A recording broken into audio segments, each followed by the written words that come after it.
কথায় বলে পুজো আসছে আসছেই ভালো। দেখো দেখতে দেখতে কিন্তু আজ অষ্টমী হয়ে গেল। পুজো কিন্তু প্রায় শেষের দিকে। হ্যাঁ, এটা বললে হয়তো অনেকের মন খারাপ হয়ে যাবে, কিন্তু কথাটা তো সত্যি। আর একটা দিন, কালকে নবমী, তারপরে দশমী, তারপরেই পুজো শেষ। মনটা কেমন এখন থেকেই খারাপ লাগে। হ্যাঁ, আমার তো অষ্টমী পেরোলেই কিরকম মনটা খারাপ খারাপ করতে লাগে, মনে হয় এই তো পুজো এলো, এর মধ্যেই আবার পুজো শেষের দিকে। আজকের এই ভ্লগে তোমাদের সাথে শেয়ার করে নেব, কদিন আগে ওই যে বলেছিলাম একটা ভিডিওতে যে আমি ঠাকুরের সিংহাসন আর ঠাকুরের জায়গাটা একটু পরিষ্কার করবো আর গুছবো, তো সেটাই করে নিয়েছিলাম পুজোর আগে।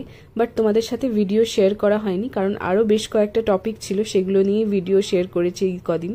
তো আজকে সেই ভিডিও শেয়ার করে নিচ্ছি তোমাদের সাথে। সিংহাসনটায় খুবই ধুলো পড়েছিল, আর এই যে দেখছো এই ওপরগুলোতে, এই খাঁজগুলোতে খুবই ধুলো জমেছিল। ধুলো তো মুছে পরিষ্কার করে নিয়েইছি, কিন্তু তার সাথে হঠাৎ সেদিন মনে হলো যে এর মধ্যে একটু কলকা করলে কেমন হয়। যেহেতু এটা কাঠের কালার, তাই ভাবলাম এর উপরে সাদা রং দিয়ে কলকা করলে কিন্তু মন্দ লাগবে না দেখতে। তাই বসে পড়েছিলাম রং তুলি নিয়ে। তো সাদা রংটা অনেকদিন আগেই আমার কাছে কেনা ছিল, তাই ভাবলাম এটাকে একটু কাজে লাগিয়ে দিই। কলকাটা খুব সিম্পল করেছি, তবে ইচ্ছা ছিল আর একটু সাজিয়ে তুলব, কিন্তু সেদিন আর সময় হয়ে ওঠেনি।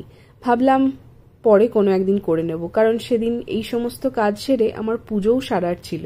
তাই ভাবলাম পরে কোনো একদিন ফ্রি টাইমে বসে বাকি যেখানটা সাজিয়ে তুলতে ইচ্ছা করছে মনের মতন কলকা দিয়ে বাকিটা সাজিয়ে তুলব।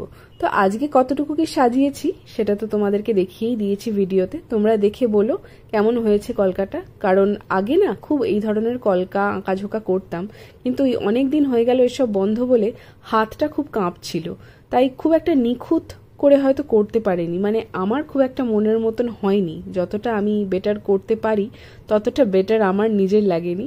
তোমরা বলো কেমন লেগেছে। তবে খুব বেশি কিছু করিনি, খুব সিম্পল রেখেছি। একটা লোটাসের মোটিভ করেছি, কারণ আমার মনে হলো লোটাসটা খুব শুভ। হ্যাঁ, বিশেষ করে তো মা লক্ষ্মীর জন্য লোটাস খুবই, জানো তোমরা, মা লক্ষ্মীকে লোটাস দেওয়া হয়। তো সেই জন্য ভাবলাম সিংহাসনের এইখানটা, যেখানটা আমার প্রদীপটা রাখি, তো সেইখানটাতেই একটা লোটাস আঁকি। তো এইভাবেই আমি সিম্পল করে একটা লোটাস এঁকেছিলাম, আর লোটাসটার চারপাশে অল্প একটু কলকাও করেছিলাম। যেহেতু এসব কাজ অনেক দিন করা হয়নি, তাই এইটুকুনি করতেই মনে হচ্ছিল যেন অনেকটা ধৈর্যের পরীক্ষা আমাকে দিতে হলো, আর অনেকটা সময় ধরে যেন কিছু একটা করলাম। সত্যিই তাই, প্র্যাকটিস না থাকলে বোধহয় এরকমই মনে হয়।